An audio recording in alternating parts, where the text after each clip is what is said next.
जादुई फूल बेचने वाला भूत। रामनगर नाम का एक गांव था। उस गांव से दूर एक सुनसान जगह थी जहां पर एक डरावना भूत रहता था।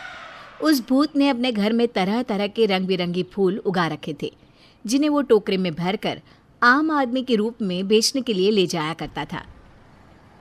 रामनगर के पास ही में एक बस स्टैंड था, जहां एक दिन वो भूत एक आम आदमी के रूप में अपना फूलों से भरा टोकरा लेकर जाता है और बोलता है, अरे वाह, फूल बेचने के लिए ये जगह तो सबसे बढ़िया है। यहाँ तो बहुत से लोगों का आना जाना लगा ही रहता है। तभी वहां एक बस आकर रुकती है और भूत जोर जोर से आवाजें लगाने लगता है। फूल ले लो, फूल, सुंदर सुंदर रंग बिरंगी फूल ले लो, फूल। तभी बस में बैठा एक आदमी फूल वाले को बुलाता है। अरे फूल वाले भैया, ये लाल वाले फूल कैसे दिए हैं? साहब, ये लाल फूल है 10 रुपए में एक। अरे भाई, 10 रुपए में सिर्फ एक? इतने में तो एक पूरी माला आ जाएगी। अरे साहब, चलिए आपको 10 रुपए में 2 फूल दे देता हूँ। घर जाकर अपनी धर्मपत्नी जी को दीजिएगा। ये लाल फूल देखेगी तो वो बहुत बहुत खुश हो जाएंगे। बस में बैठे कुछ और लोग भी उससे फूल खरीद लेते हैं और बस वहां से चली जाती है। भूत हंसते हुए बोलता है, आज तो मजा ही आ गया, मेरे काफी फूल बिक गए। अरे इन सब लोगों को क्या पता कि मेरे इन फूलों की खुशबू जो भी सुंदर औरत लेगी वो मेरे वश में हो जाएगी, और इन फूलों का असर सिर्फ सुंदर औरतों पर ही होगा, और वो सब छोड़ छाड़ कर मेरे पास भागी चली आएंगी। ऐसा बोलकर भूत जोर जोर से हंसने लगता है और अपने घर चला जाता है। फिर बस वाला आदमी अपने घर पहुंचकर अपनी पत्नी को बुलाता है और मुस्कुराते हुए उससे कहता है, ओ मेरी प्यारी शीला, अरे जरा देख तो, आज मैं तुम्हारे लिए क्या लाया हूँ। अजी क्या बात है, आज तो आप बहुत खुश नजर आ रहे हो। मैं अपनी लाल परी के लिए लाल गुलाब लाया हूँ। अजी आप भी ना कैसी बातें करते हैं। ये गुलाब तो सच में बहुत सुंदर है, इसकी खुशबू से तो पूरा कमरा ही महक उठा। ये कहकर शीला फूल अपने बालों में लगा लेती है। फिर रात को वे दोनों अपने कमरे में सो जाते हैं। आधी रात होते ही शीला अपने घर से निकलकर भूत के पास पहुंच जाती है। अरे वाह, मेरे फूलों की खुशबू आखिर तुझे मेरे पास ले ही आई। फिर भूत शीला को एक कमरे में बंद कर देता है। तभी 2 और सुंदर औरतें वहां आती हैं। वे औरतें भी उस भूत के वश में होती है। भूत उन्हें भी ले जाकर शीला के साथ कमरे में बंद कर देता है। अगले दिन भूत फिर से आम आदमी का रूप लेकर बस स्टैंड पर फूल बेचने के लिए जाता है, और तभी लोगों से भरी हुई बस स्टैंड पर आकर रुकती है। फूल ले लो, फूल, सुंदर सुंदर खुशबूदार रंग बिरंगी फूल, हर तरह के फूल है मेरे पास। फूलों की माला, फूलों का गजरा, जो भी पसंद आए वो ले लो। अभी बस में 2 दोस्त रामू और श्यामू बैठे होते हैं। अरे फूल वाले, एक सुंदर सा गजरा तो देना भाई। अरे वाह रामू, क्या बात है, भाभी जी के लिए गजरा? हाँ भाई, तेरी भाभी को बालों में फूल लगाना बहुत पसंद है। अरे श्यामू, तू भी कुछ ले ले अपनी पत्नी जी के लिए, वो भी खुश हो जाएंगी। हाँ हाँ भाई, अरे तुम भी एक गजरा ले लो अपनी पत्नी जी के लिए।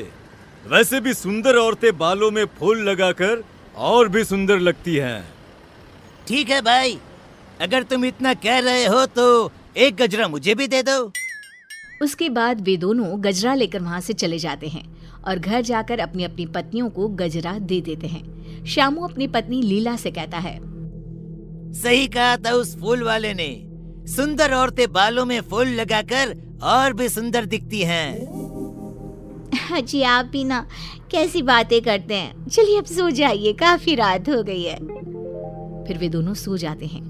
आधी रात होते ही लीला उठती है और अपने कमरे से निकलकर भूत के पास चल पड़ती है। तभी श्यामू लीला को बाहर जाते हुए देख लेता है और लीला को आवाज देता है, अरे भगवान, आधी रात को कहाँ जा रही हो? पर लीला पर भूत के फूलों का असर होता है। थोड़ी दूर जाकर लीला गायब हो जाती है और भूत के पास पहुंच जाती है। श्यामू ये सब देखकर डर जाता है। थोड़ी देर में सुबह होती है और श्यामू भागते हुए अपने दोस्त के पास जाता है और उसे सारी बात बताता है। अरे भाई, ये क्या बोल रहे हो? कल रात से तेरी भाभी भी नहीं मिल रही है। जब से उसने अपने बालों में गजरा लगाया तब से वह बस फूलों की बातें किए जा रही थी। भाई, हो ना हो हमारी पत्नियों के गायब होने के पीछे जरूर उस फूल वाले का हाथ है। फिर वे दोनों बस स्टैंड पर जाते हैं और फूल वाले का पीछा करते हैं। पीछा करते हुए वे भूत के घर तक पहुंच जाते हैं और चुपचाप खिड़की से देखने लगते हैं। फूल वाला आम आदमी अब अपने भूतिया रूप में आ जाता है, जिसे देखकर सारी औरतें बहुत डर जाती हैं और जोर जोर से चिल्लाने लगती है। अरे नाश पीटे, हमने तेरा क्या बिगाड़ा है जो तू हमें यहाँ पकड़ कर ले आया है?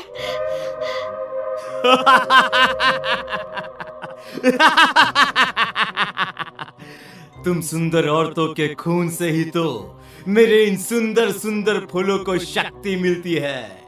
जितनी ज्यादा फूलों को शक्ति मिलेगी मैं उतना ही ताकतवर बनूंगा और फिर पूरे गांव पर सिर्फ मेरा ही राज होगा।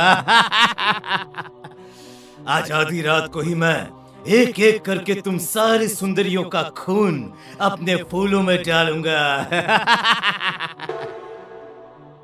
रामू और श्यामू ये सब खिड़की से देख और सुन रहे होते हैं। तभी रामू बोलता है। अरे भाई श्यामू, ये फूल बेचने वाला तो भूत निकला। अब हमें इन सभी औरतों को भूत के चुंगल से निकालने के लिए कुछ न कुछ करना ही होगा। हाँ भाई, हमारी पत्नी भी तो हमारे लिए कितना कुछ करती है। आज हमारी बारी है इनके लिए कुछ करने की। ये कहकर दोनों गांव चले जाते हैं और गांव के सरपंच को सारी बात बताते हैं। तभी कुछ और लोग भी वहां आ जाते हैं। उनमें से एक आदमी सरपंच से कहता है। सरपंच जी, मेरी बीवी भी 2 दिनों से गायब है। कहीं वो भी उस भूत के पास तो नहीं चली गई? तभी रामू सरपंच से कहता है। सरपंच जी, मेरे पास एक आइडिया है। क्यों न मैं और श्यामू औरत के रूप में किसी तरह उस भूत के पास चले जाए और मौका मिलते ही उसके बगीचे से फूलों को तोड़ दे। अपनी पत्नियों को बचाने के लिए तुम सब उस शैतान भूत से भी लड़ने को तैयार हो। ये देखकर मुझे बहुत खुशी हो रही है। अरे भाई, रात होने वाली है। भूत उन सब औरतों को कुछ करे उससे पहले हमें वहां पहुंचना होगा। ये कहकर सभी वहां से चले जाते हैं। रामू और श्यामू साड़ी पहनकर भूत के पास जाते हैं। अरे वाह, आज तो मजा ही आ गया। तुम दोनों कितनी सुंदर हो कि सबसे पहले मैं तुम दोनों का ही खून अपने फूलों में डालूंगा। भूत ये कहकर जोर जोर से हंसने लगता है। अरे मर गया रे नास पिटा, अरे सबसे पहले हमें ही मार डालेगा। रामू मौका देखकर सरपंच और गांव के बाकी लोगों को भूत के फूलों के बगीचे में ले जाता है और सभी मिलकर फूलों को तोड़ देते हैं। जैसे ही फूल टूटते हैं भूत जलने लगता है और जोर जोर से चिल्लाने लगता है। तुम दोनों ने मेरे साथ धोखा किया है, मैं तुम दोनों को नहीं छोड़ूंगा। आखिर भूत राख में बदल जाता है। सभी औरतें भूत के चंगुल से निकलकर बहुत खुश होती हैं और सब अपने गांव वापस लौटते हैं।